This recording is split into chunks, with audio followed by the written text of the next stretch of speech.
Good afternoon. I'm going to take about 5 minutes and then I'm going to be done.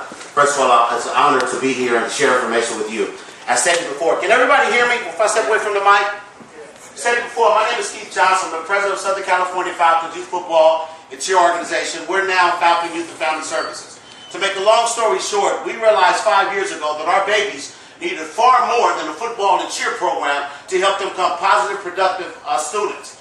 So what we decided to do was not talk about it, as Mr. Ward said. We decided to be about it. In 1987, Michael Josephson looked at this community and said, what is missing here?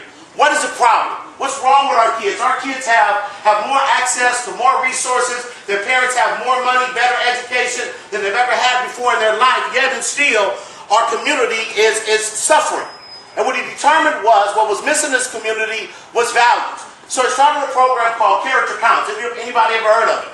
Yeah, it's a wonderful, wonderful program. The problem is it did not hit our inner city the way it should have hit the inner cities. And we can talk about the reason why. So we decided to say, it's true. Like Michael Josephson's community, the hood also have parents who have far more than they ever had before. Have access to better education than they've ever had before. Have better jobs than they've ever had before. Live in $200,000, $300,000 houses, drive $50,000, $60,000 cars, but our kids are killing themselves more than we've ever killed before. Our kids are dropping out of school more than they've ever dropped out of school. Our kids are committing suicide, something that was never done in our community, more than they've ever done before. What's the problem? And as we began to take a look at it, what we realized was our parents decided to do something 40, 50 years ago that started a downward trend for us. What did they decide to do when they migrated from Alabama, they migrated from Arkansas, when they migrated from St. Louis? What did they say? I'm not going to raise my kids the way my parents raised me. Anybody heard that before? Yeah, and what they did was they abandoned the parenting style that kept us healthy and intact in some of the most adverse situations that our people ever lived in. So what we decided to do was bring back that parenting style that kept us healthy and intact. So one of the things I want to challenge you to do is go back to teaching these new school kids old school values. They need to realize that they should never get too busy for God. They need to realize that they should respect their elders at all times. They need to realize that keep your hands to yourself simply don't mean don't hit. It also means don't steal. But it also means if you can't take care of a baby, don't make a baby. It also means that you need to stay out of grown folks' conversation. We need to teach our kids that the yes sir and no ma'am, not yeah and no. We need to go back to telling kids that you need to learn how to dress like you have some self-respect. How about you got a football player and he's sagging in his football pants? Somebody need to begin to teach these kids. Now, who will teach those kids? The people that the kids will listen to. And who are the kids listening to? Let's be real clear. They ain't listening to mama no more. They ain't listening to daddy no more. They ain't even listening to the preacher in the pulpit no more. But you can tell that boy to be in bed at 8 o'clock because he got a game in the morning and it's called the house at 7:30. He's already in the bed. So if you got that much power, that much influence, and that much authority over that kid's life, why is it after 6 years, the only thing he knows how to do is how to run and how to throw and how to pass and how to catch a football? We're missing some things. And so what I'm challenging you to do is one of those things that kept you healthy, one of those things that kept you intact. That were your values that was inside of you. So even when you decided to push the boundaries, your values was the anchor that kept you from going too far. Where our children don't have anchors anymore. That's why they've gone too far. And we need you to hook the anchor back up to their heart and their spirit, their mind, and their soul, and to bring them back to a place of understanding that is books before balls. That is athletics after academics. And you got to be willing to invest in that. I think I have some of the greatest coaches in the world.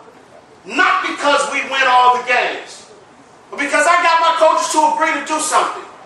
This year we purchased an 8.5 feet wide by 20-foot long cargo trailer. The picture's in my phone. We converted that into a mobile homework station.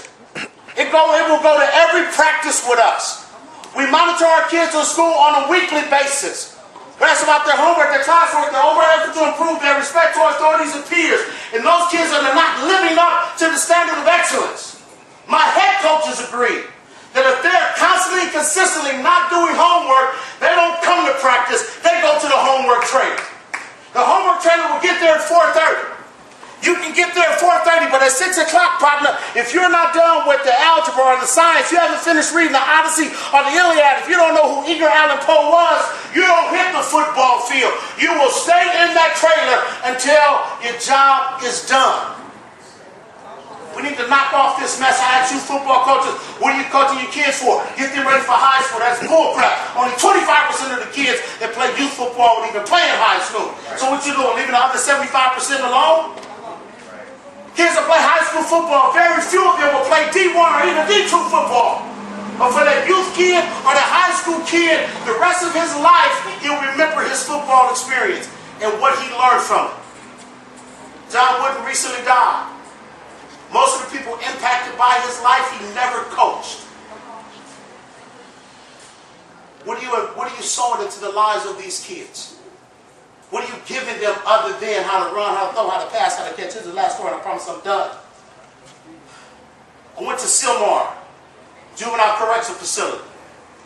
At Silmar Juvenile Correctional Facility, they have the housing for the juvenile offenders on the outside, but on the inside, they have a whole separate compound. And that is where juveniles are facing life sentences live.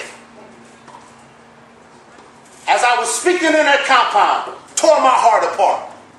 3 kids from one football team that went undefeated is facing life in prison. 35, 40, 50, 75 years of life. 3 kids from one football team. And I will go on to tell you that football team, the staff, bent every rule they possibly can to win games. So what did they invest in those kids' lives? Bend everything you possibly can to win at all costs. And what did it land? 3 kids in life in prison. And I can go on to give you some more statistics from that same football team. Less than 25% of the kids on that team graduated from high school. They've been with that coach since they was 8 years of age. It's on us. We are the real power players as it relates to investing in the lives of our kids. What are you going to do with the power that's given to you? Before you guys leave, please do me a favor. I have a package of information for you. First thing says our old school values. If you've forgotten them, they're right here. The second is a poem called Meanest Mother in the World. The bottom line is, it says we need to bring back Mean Mom. Mean Mom said, ask where you're going and who you're going to be with. There's another poem that's called The Mask I Wear. This is particularly for parents to basically read this poem and understand that our kids wear masks.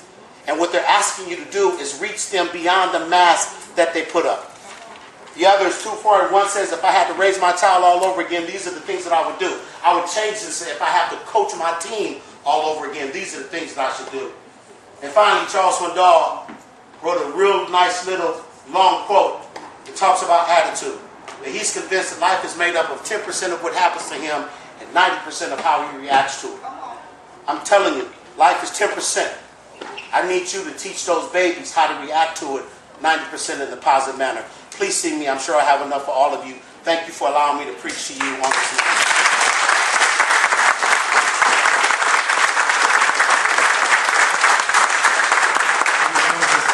Thank you, Coach Johnson. There's some things that we're doing in the near future in regards to a lot of the Pop Warner team and the old school values. What we're going to do is do a nationwide campaign so that we can get that old school values put on everybody's shirt. Even you can have your name of whatever it is you represent, but we want the old school values on the back of their shirts because they just need to see it, they need to read it, they need to understand it, and they need to be about it. So again, I want to thank you. All right, come on up, Randy. Thank you.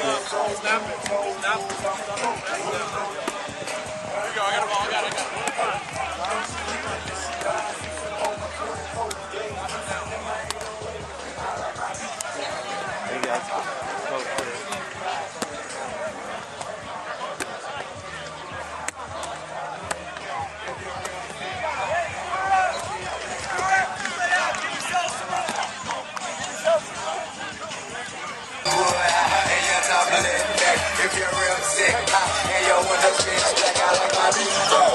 And my top, let me see me ride for it. I like that kid.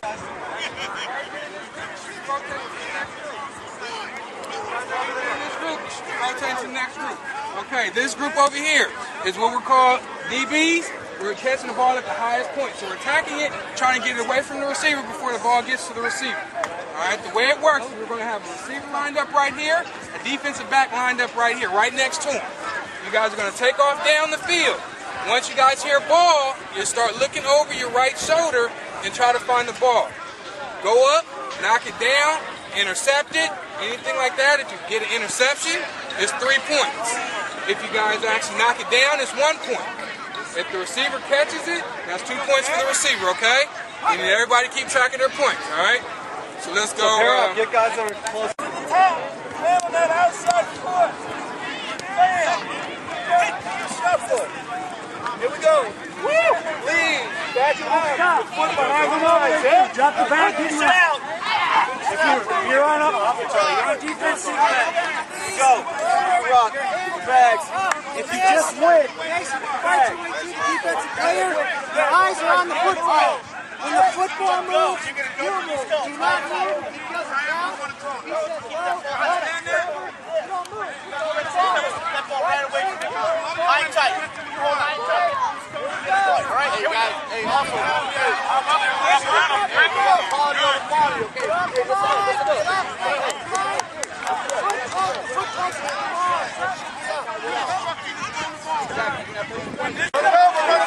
Come on, Donovan, hustle. I mean, I've been looking for you, man. Look where you been. Saturday, Sunday, was doing pass leagues.